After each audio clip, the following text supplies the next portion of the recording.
This is Diane Mourglia-Swerdlow with another edition of Cooking with Janet. Today we are going to make applesauce because applesauce is so incredibly easy to make. You need to know how to do this. So what I've done here is I've done a little bit of prep work already, but I'm going to show you that for the method that I'm going to use, all you need to do is cut your apple into 4 pieces, take out the seeds, and if you have any blemishes, you want to get that out because you don't want that in your sauce.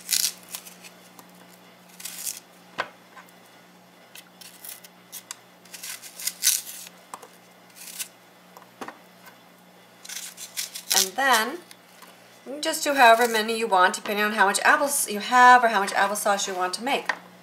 Now what I've done is I've already put my apples in. As you can see, I've cooked them. I just put them on my stove on low and left them while I was doing other things, but of course you want to watch so that they don't burn. And I have in here the skin. Now, I have a couple different ways that you can actually make the applesauce, depending on if you want the skin in here or not, or the peel. This is organic, so this would be okay to eat. This is actually called a handheld blender. And if you don't mind the peels, you can put this in and you can blend it around and make that all nice and soft and smooth, and it turns into a really nice applesauce. However, my family prefers it without the peel, so I'm going to set that aside. I'm going to show you the method that I use. Now this is called a Foley mill, F-O-L-E-Y, a Foley mill.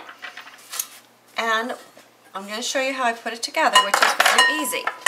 You just take the paddle and we insert it into the middle, and the spring goes on like this. This is what holds it on. You can get these in most hardware stores here in the US, or you can get them online. And then it's got a handle. I put mine on upside down because I'm going to put it, it's got these two little legs here that go on the side of my bowl, and I do it quite a bit at a time. So all you have to do is take this, pour it in,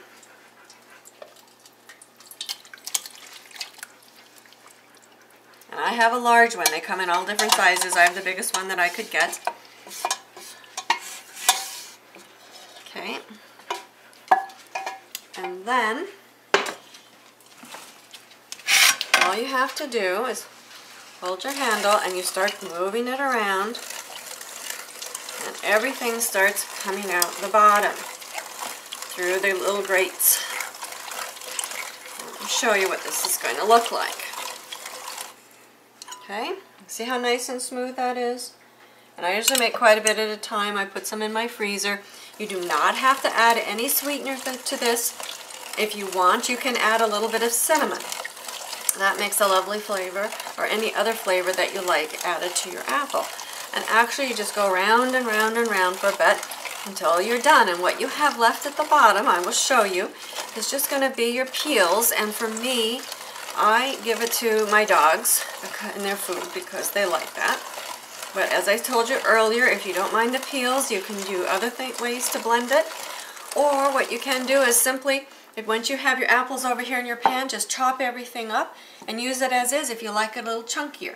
But again, let's take a look at how nice and smooth this texture is, and that's the way that my family happens to like it. So I make it nice and smooth for them. Okay, you can see after 2 or 3 minutes how far down it's getting. I just scraped this off the bottom. And believe it or not, there's still more applesauce in there, so I'm going to get this down as much as I can. And then what's left, let's take a look in my bowl. Okay, you can see how nice that soft and smooth that is. So we're just going to do a little bit more. And then what's left, as I mentioned to you, will go to the dogs. So I try and get all the little bits and pieces out of it that I can, but we're getting close to the end.